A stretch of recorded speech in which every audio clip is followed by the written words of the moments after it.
Hello दोस्तों, नमस्कार। स्वागत है एक बार फिर से आप सभी के अपने प्रिय चैनल पर। दोस्तों आपको बता दें जो अभी की सबसे बड़ी खबर आ रही है, जहां तवांग झड़प के बाद ड्रैगन पर भारत का अब तक का सबसे बड़ा एक्शन। जी हां दोस्तों, चीन को लेकर सबसे बड़ा एक्शन लिया है दोस्तों भारत ने। बताएंगे क्या है अभी की सबसे बड़ी खबर। और इसी बीच दोस्तों आपको बताएंगे जहां पर भारत के खिलाफ पाकिस्तान की नई साजिश का पर्दाफाश, कश्मीर पर टूल किट हुआ बेनकाब, सामने आया काला सच। जी हाँ दोस्तों, और साथ ही साथ आपको बड़ी खबर बताएंगे, जहां भारत वाली नीति से चीन से निपटा अमेरिका, पहली बार लिया इतना सख्त एक्शन। जी हाँ दोस्तों, आप भी जानकर चौंक जाएंगे। तो हर तरह की जानकारी आपको बताने वाले हैं, तो आराम से बनेगा वीडियो का अंत तक। और अभी खबरों में आगे बढ़ने से पहले हमेशा की तरह मानते हैं कि अपना भारत महान है दोस्तों, और भारतीय सेना पर पूरा भरोसा है और सेनाओं का जमकर समर्थन करते हैं। तो इस वीडियो को भी कर दीजिए लाइक, चैनल को कर दीजिए सब्सक्राइब, बेल आइकन दबाइए, साथ ही कमेंट बॉक्स में लिख दीजिएगा जय हिंद। जी हाँ, तो चलते हैं पहली और सबसे बड़ी खबर की तरफ, जहां पर तवांग झड़प के बाद ड्रैगन पर भारत का सबसे बड़ा एक्शन। चीन के 230 से अधिक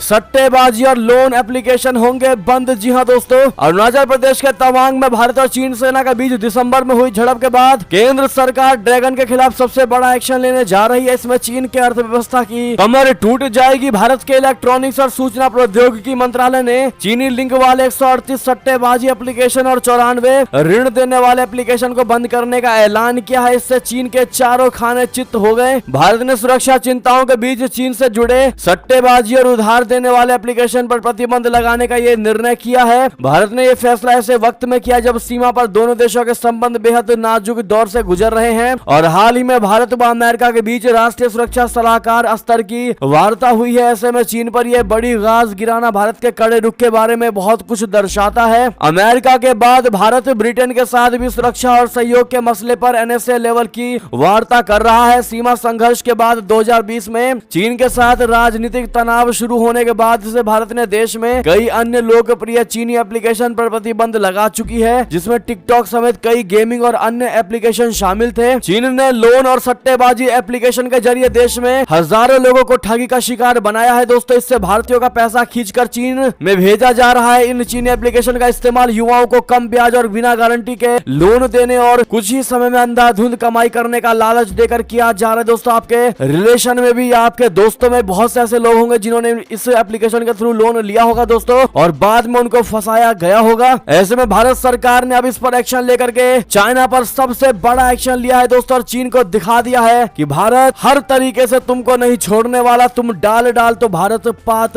पात। जी हाँ दोस्तों, क्योंकि सट्टेबाजी और लोन चीन एप्लीकेशन के जरिए भारत की अर्थव्यवस्था पर चोरी छिपे डाका डाला जा रहा था चीन के द्वारा। ऐसे में भारत ने ये सबसे बड़ा और कड़ा एक्शन लिया। अगर आप भी इसका दिल से समर्थन करते हैं तो बिल्कुल सही फैसला है, हम इसका समर्थन करते हैं कहना मत भूलिएगा दोस्तों कमेंट में। और आज जितनी ज्यादा सके वीडियो को शेयर कर दीजिएगा व्हाट्सएप, फेसबुक, ट्विटर पर। बढ़ते हैं एक और खबर की तरफ, जहां पर भारत के खिलाफ पाकिस्तान की नई साजिश, कश्मीर पर टूल किट हुआ इसका बेनकाब, सामने आया काला सच। बता दें, पाकिस्तान कंगाल होने की कगार पर है, सभी जानते हैं, महंगाई आसमान पर है और वहां के लोगों को खाने के लाले पड़े हुए हैं। ऐसे हालात में भी पाकिस्तान अपनी हरकतों से बाज नहीं आ रहा। भारतीय खुफिया एजेंसियों ने कश्मीर पर पाकिस्तान की सबसे बड़ी साजिश का खुलासा किया है। इस साजिश के तहत वो दुनिया भर में मौजूद अपने पाकिस्तानी मिशनों के साथ मिलकर कश्मीर पर झूठा नैरेटिव फैलाना चाहता है। इसके लिए बाकायदा एक टूल किट भी तैयार किया गया है। पाकिस्तान का एक और काला सच कश्मीर को लेकर सामने आया है। सूत्रों के मुताबिक उसने सोशल मीडिया पर कश्मीर मुद्दे को लेकर फेक नैरेटिव फैलाने और दुनिया भर में अपने मिशनों के जरिए प्रदर्शन कराने का प्लान बनाया है। दरअसल पाकिस्तान ने 5 फरवरी के दिन कश्मीर सॉलिडेरिटी डे के नाम पर भारत को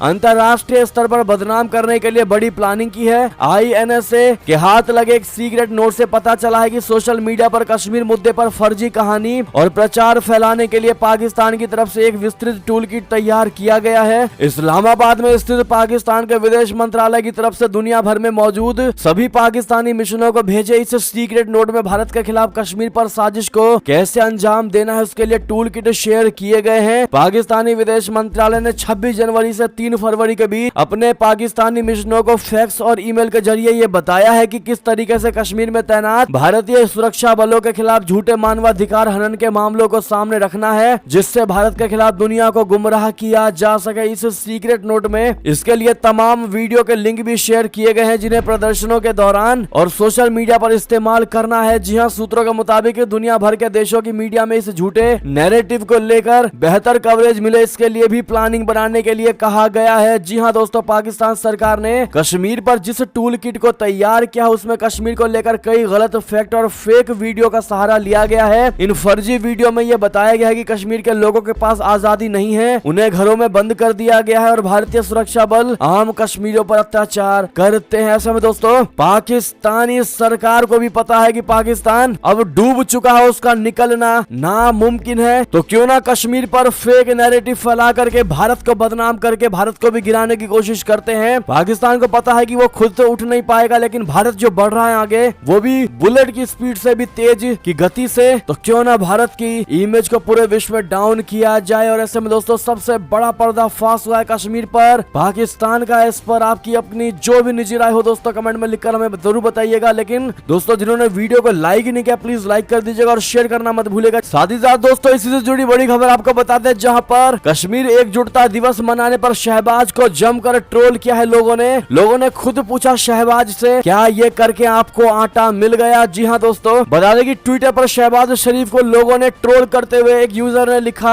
कि क्या आपको ये करके आटा मिल गया, क्या कश्मीर पर ये नया टूल किट जारी करके प्रोपेगेंडा फैला करके फेक नैरेटिव फैला करके क्या आपको बिजली मिल गई, क्या आपको आटा मिल गया। तो दोस्तों वहीं एक दूसरे यूजर ने लिखा कि पहले अपने देश को संभालो, लोगों की जिंदगियां बचाओ, उनको खाने के लिए खाना दो, जिंदगी रहेगी तभी कश्मीर भी अच्छा लगेगा और पाकिस्तान भी। जब जिंदगी ही नहीं बचेगी तो किस चीज के लिए लड़ोगे। ऐसे में दोस्तों खुद पाकिस्तानियों ने शहबाज शरीफ को ट्रोल किया है दोस्तों, क्योंकि शहबाज शरीफ पाकिस्तान को आगे ले जाने में पूरे तरीके से नाकामयाब रहे हैं। बहरहाल दोस्तों चलते हैं एक और बड़ी खबर की तरफ, जहां पर अमेरिका और भारत के बीच हुई किस डील को लेकर चीनी मीडिया में मची हलचल। बता दें भारत और अमेरिका ने अपने रक्षा और तकनीकी संबंधों को बढ़ावा देने के लिए the initiative on critical and emerging technologies बोले तो ICET की पहल की है। इस रक्षा पहल में अमेरिका और भारत उन्नत रक्षा और कंप्यूटिंग प्रौद्योगिकी को साझा करने की योजना बना रहे हैं। इसमें जनरल इलेक्ट्रिक कंपनी जेट इंजनों का उत्पादन भी शामिल हो सकता है। माना जा रहा है कि अमेरिका भारत के साथ ये पहल चाइना और रशिया दोनों को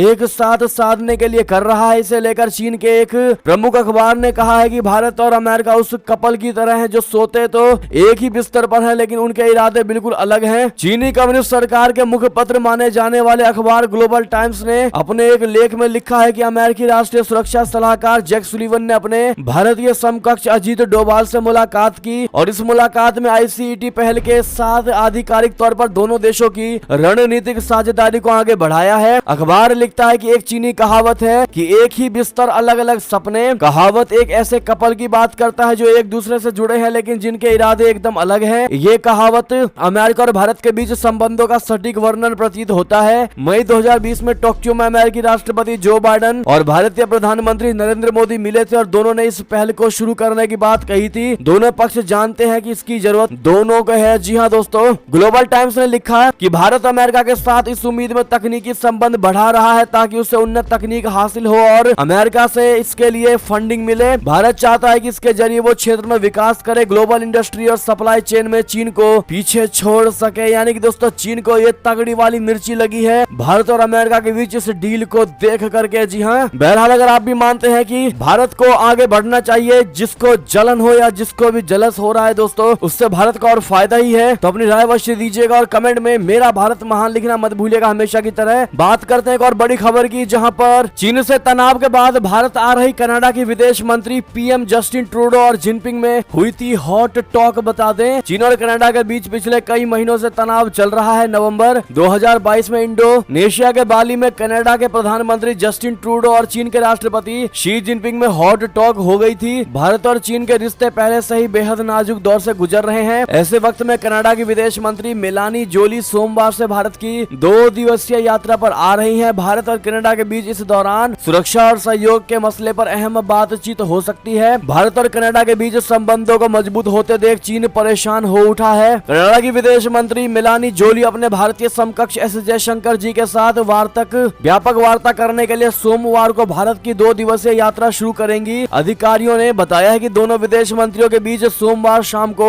यानी आज शाम को बातचीत होगी। उन्होंने बताया कि दोनों देश के द्विपक्षीय संबंधों को बढ़ावा देने के अलावा भारत प्रशांत क्षेत्र में चीन की बढ़ती सैन्य ताकत पर बढ़ती कि वैश्विक चिंता की पृष्ठभूमि में इस क्षेत्र में सहयोग पर ध्यान केंद्रित करने की भी उम्मीद है। कनाडा ने नवंबर में भारत प्रशांत के लिए एक व्यापक रणनीति बनाई थी, जिसका उद्देश्य इस क्षेत्र में शांति, लचीलेपन और सुरक्षा को बढ़ावा देना था। जी हाँ दोस्तों, ऐसे में मोस्ट वेलकम टू इंडिया जरूर कह दीजिएगा मेलानी जोली जी को। साथ ही साथ दोस्तों बढ़ते हैं अगली खबर की तरफ, जहां जेलेंस्की करने वाले हैं सरेंडर। जो बाइडेन से मिल चुकी है मंजूरी। जी हाँ, रशिया यूक्रेन युद्ध के अंत की सबसे बड़ी भविष्यवाणी बता दें, रशिया यूक्रेन युद्ध अपना 1 साल पूरा करने की तरफ तेजी से बढ़ रहा है। इस बीच एक रूसी साइकिक ने जंग के अंत को लेकर एक चौंकाने वाली भविष्यवाणी कर दी है। खुद को एक भविष्य वक्ता, बायो एनर्गोथेरेपिस्ट और एक जादूगर बताने वाली मिरेला गैसानोवा ने रूसी अखबार मॉस्कोस्की कोमसोमोलेट्स को बताया कि ये लड़ाई कैसे खत्म होगी। क्रेमलिन समर्थित अखबार हॉल के महीनों में लगातार ऐसे लोगों से बात कर रहा है जो रशिया के राष्ट्रपति व्लादिमीर पुतिन के बारे में भविष्यवाणियां कर रहे हैं। युद्ध के बारे में गैसानोवा की भविष्यवाणी यूक्रेन के खिलाफ है। डेली स्टार की खबर के अनुसार गैसानोवा ने कहा कि शांति संधि के बारे में बात ना ही करें तो बेहतर है। कोई भी संधि तब तक बेकार है जब तक कि उसे किसी बल का समर्थन प्राप्त ना हो।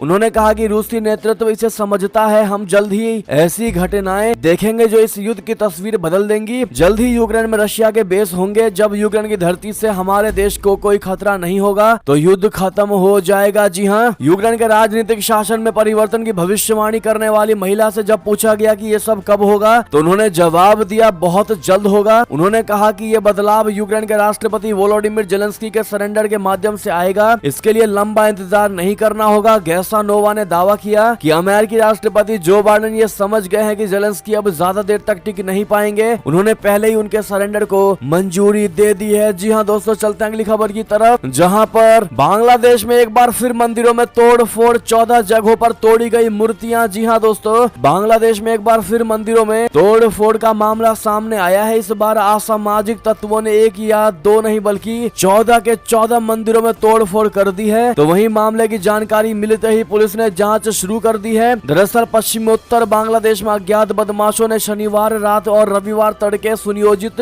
तरीके से सिलसिलेवार 14 हिंदू मंदिरों में तोड़ फोड़ की। पुलिस ने रविवार को यह जानकारी दी है। न्यूज एजेंसी के मुताबिक ठाकुर गाँव के बलिया डांगी में एक हिंदू समुदाय के नेता विद्यनाथ बर्मन ने बताया कि अज्ञात लोगों ने अंधेरे की आड़ में मंदिरों पर धावा बोला और 3 गुटों में 14 मंदिरों में मूर्तियों को तोड़ दिया। जी हाँ, बलिया डांगी की पूजा उत्सव परिषद के महासचिव बर्मन ने बताया कि कुछ मूर्तियों को तोड़ डाला जबकि कुछ मूर्तियां मंदिर स्थलों में मौजूद तालाब के पानी के अंदर पाई गई हैं। जी हाँ दोस्तों, ऐसे में इस पर भारत की क्या प्रतिक्रिया आती है सबसे पहले आपको बताएंगे, लेकिन वीडियो और चैनल पर नए हैं दोस्तों तो चैनल को सब्सक्राइब करके बेल आइकन दबाना मत भूलिएगा। बढ़ते हैं एक और बड़ी खबर की तरफ, जहां पर चीन के 10,000 उइगर मुसलमानों को बसाएगा कनाडा। बौखलाया ड्रैगन बोला ये हमारी छवि बिगाड़ने की सबसे बड़ी कोशिश है। जी हाँ, चीन में उइगर मुसलमानों पर किए जा रहे अत्याचारों से भारत समेत कई लोकतांत्रिक देश चिंतित है, चिंता में है। कनाडा ने तो उइगरों के पुनर्वास की व्यवस्था करने की भी तैयारी कर ली है। कनाडा के प्रधानमंत्री जस्टिन ट्रूडो के नेतृत्व वाली सरकार ने कनाडाई संसद में 10,000 उइगर मुसलमानों के पुनर्वास की अनुमति देने के लिए एक प्रस्ताव पारित किया है। खास बात यह है कि ये प्रस्ताव कनाडाई संसद में सर्वसम्मति से पेश किया गया। जिनेवा डेली की रिपोर्ट के मुताबिक कनाडा के हाउस ऑफ कॉमन्स में सांसदों ने 1 जनवरी को प्रस्ताव 322-0 के पक्ष में मतदान किया। जब यह प्रस्ताव पारित किया गया तो सदन तालियों की गड़गड़ाहट से गूंज उठा। इस प्रस्ताव में चीनी कब्जे वाले शिनजियांग में मार पीट कर भगाए गए 10,000 उइगर मुसलमानों के पुनर्वास की व्यवस्था करने का ऐलान है। जी हाँ दोस्तों, साथ ही साथ आपको बता दें चीनी विदेश मंत्रालय ने इस पर क्या जवाब दिया है। चीनी विदेश मंत्रालय की प्रवक्ता माओनिंग ने गुरुवार को कनाडा पर गुप्त उद्देश्यों के लिए झिंजियांग से संबंधित मुद्दों को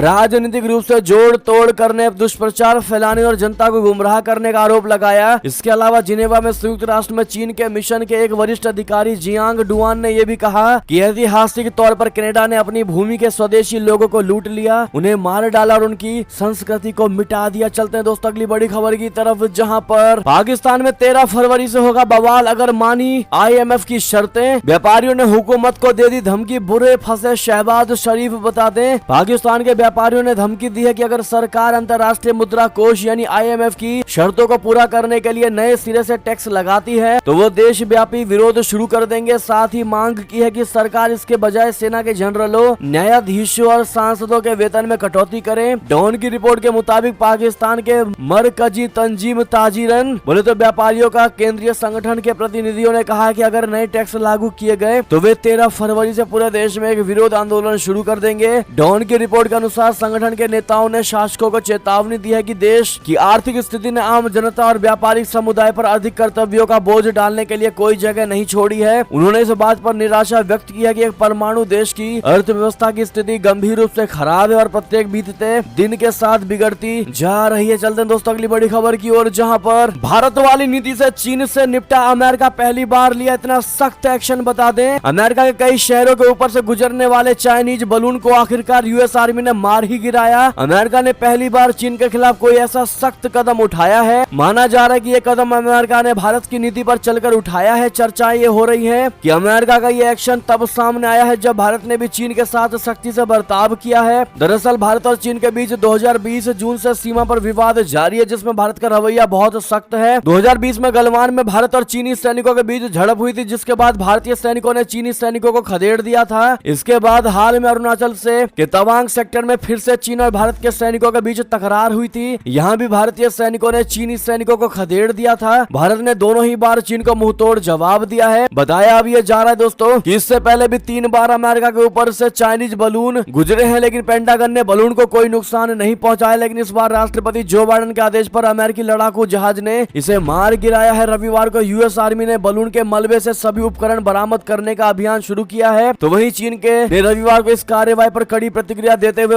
उसके असैन्य मानव रहित हवाई जहाज के खिलाफ बल प्रयोग को लेकर अमेरिका को गंभीर अंजाम भुगतने की धमकी दी है। जी हाँ दोस्तों, ऐसे में अमेरिका ने उस बैलून को फोड़ करके दोस्तों क्या सही कदम उठाया है? आप लोग क्या कहते हैं? अपनी राय अवश्य दीजिएगा, क्योंकि किसी के क्षेत्र में अगर कोई चीज जाती है दोस्तों तो उस पर उसका अधिकार होता है, चाहे वो उसको मारे, खींचे या कुछ भी करे। आप क्या कहते हैं दोस्तों? अपनी राय अवश्य दीजिएगा, लेकिन मेरा भारत महान कहना तो मत भूलिएगा। चलते हैं अगली बड़ी खबर की तरफ, जहां पर नेपाल में सियासी उठापटक, सरकार से हटी आरएसपी, सभी मंत्रियों ने दिया इस्तीफा। जी हाँ दोस्तों, सही सुना आपने। नेपाल में प्रचंड की सरकार मुश्किल में फंस गई है। रवि लामिछाने की आरएसपी ने समर्थन वापस लेने का कर दिया सबसे बड़ा ऐलान। जी हाँ दोस्तों, नेपाल की राष्ट्रीय स्वतंत्र पार्टी ने पुष्प कमल दहल प्रचंड के नेतृत्व वाली नव गठित सरकार से हटने का फैसला किया है और सत्तारूढ़ गठबंधन के भीतर दरार तेज होने के कारण मंत्रियों ने सामूहिक रूप से पद से इस्तीफा दे दिया है। चौथी सबसे बड़ी पार्टी आरएसपी ने सरकार छोड़ने के लिए रविवार को एक बैठक की और सरकार से बाहर निकलने का फैसला किया। पार्टी अध्यक्ष रवि लामिछाने ने यह घोषणा की है। दोस्तों बता दें कि लामिछाने ने कहा कि मंत्री भी आज ही प्रधानमंत्री को अपना इस्तीफा सौंप देंगे। सत्तारूढ़ गठबंधन के अंदर दरार पिछले महीने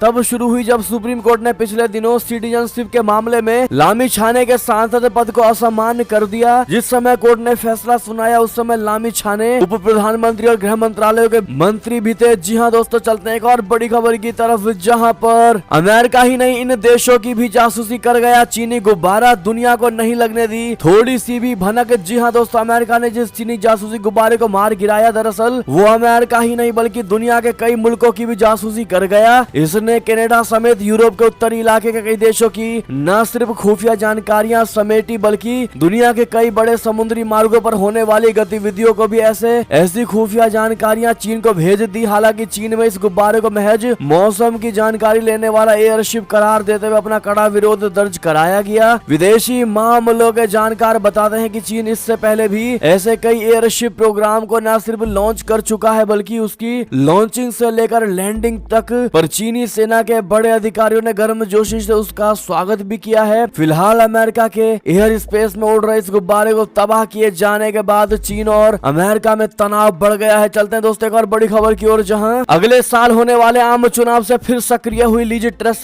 ऋषि सुनक की नीतियों पर साधा निशाना। बता दें, ब्रिटेन की पूर्व प्रधानमंत्री लिज ट्रस ने रविवार को अपने उत्तराधिकारी ऋषि सुनक की नीतियों पर अप्रत्यक्ष रूप से निशाना साधा है और राजनीति में वापसी का नाटकीय प्रयास किया। ट्रस देश के इतिहास में प्रधानमंत्री के रूप में सबसे छोटे कार्यकाल को संभालने वाली नेता है। वो महज 49 दिन ही ब्रिटेन की प्रधानमंत्री के रूप में रही थी। ट्रस का दावा है कि उन्हें विकास के लिए अपने टैक्स कटौती के नजरिए को लागू करने का वास्तविक मौका कभी नहीं दिया गया। ब्रिटेन में पिछले साल सितंबर महीने में मिनी बजट लाया गया था। इससे ब्रिटेन में तेजी से आर्थिक मंदी की ओर बढ़ा। दोस्तों ट्रस को इसके लिए जिम्मेदार ठहराया गया था। द संडे टेलीग्राफ में लिखे एक लंबे लेख में पार्टी के पूर्व नेता ने स्वीकार किया है कि वो निर्दोष नहीं है। हालांकि उन्होंने तर्क दिया है कि कंजर्वेटिव पार्टी के नेता के रूप में उनके जनादेश का सम्मान नहीं किया। बहरहाल दोस्तों क्या कहते हैं आप लोग? क्या ऋषि सुनक इस बार ब्रिटेन को संभाल लेंगे दोस्तों, क्या वही पीएम बने रहेंगे ब्रिटेन के। और लिज ट्रस को लेकर आप क्या कहना चाहेंगे दोस्तों? अगर आप भी मानते हैं कि लिज ट्रस के अलावा ऋषि सुनक जी ही सबसे बेहतर प्रधानमंत्री है, वो लंबे समय तक चलने वाले ऋषि सुनक प्रधानमंत्री होने वाले हैं, तो इस वीडियो को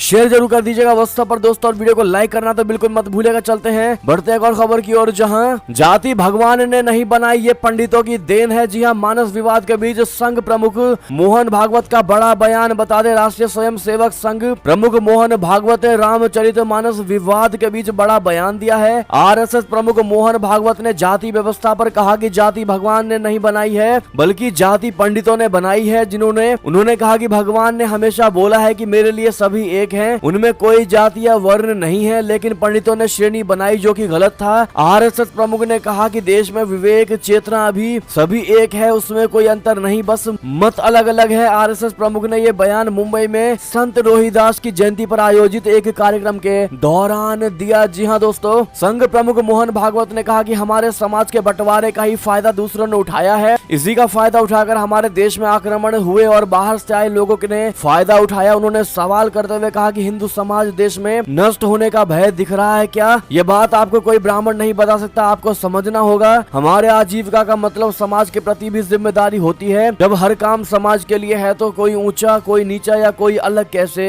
हो गया। साथ ही साथ दोस्तों बढ़ते एक और खबर की तरफ, जहां 31 मार्च से पहले कर ले अपने पैन कार्ड को आधार से लिंक, वरना नहीं कर पाएंगे इनकम टैक्स रिटर्न का फाइलिंग प्रोसेस। जी हां दोस्तों, भारत सरकार ने पैन को आधार से जोड़ना अनिवार्य कर दिया है। इसके लिए 31 मार्च 2023 की समय सीमा तय कर दी गई है। इस तारीख के बाद आधार से लिंक नहीं किए गए पैन कार्ड को निष्क्रिय घोषित कर दिया जाएगा। इसके साथ ही सरकार ने कहा है कि 31 मार्च तक पैन को आधार से जोड़ने के लिए आपको 1000 रुपए का विलंब शुल्क देना होगा। इससे पहले भी सरकार की ओर से कई बार समय सीमा के अंदर पैन कार्ड को आधार कार्ड से लिंक करने की बात कही गई है। ऐसे में दोस्तों कितने भाई और बहनों ने अपने अपने पैन कार्ड को आधार कार्ड से लिंक किया हुआ है, कमेंट में हमें लिखकर अवश्य बताइएगा, और किन किन का बाकी है कहना मत भूलिएगा दोस्तों। इसी बीच ये थी अब तक की सारी बड़ी खबरें। आपको हमारी खबर कैसी लगी? आशा करता हूँ बहुत अच्छी लगी होगी। अगर थोड़ी भी अच्छी लगी है तो इस वीडियो को भी अपने भाई बंधुओं में व्हाट्सएप, फेसबुक, ट्विटर के जरिए पूरे भारत में शेयर करना बिल्कुल मत भूलिएगा। और अभी कर दीजिए इस वीडियो को लाइक, चैनल को कर दीजिए सब्सक्राइब, बेल आइकन दबाइए, साथ ही कमेंट बॉक्स में लिख दीजिएगा जय हिंद जय भारत। तो मिलते हैं आप अगली बड़ी खबर में, तब तक अपना ख्याल रखिएगा। आप सभी का बहुत बहुत धन्यवाद साथ देने के लिए, साथ बनने के लिए। जय हिंद जय भारत।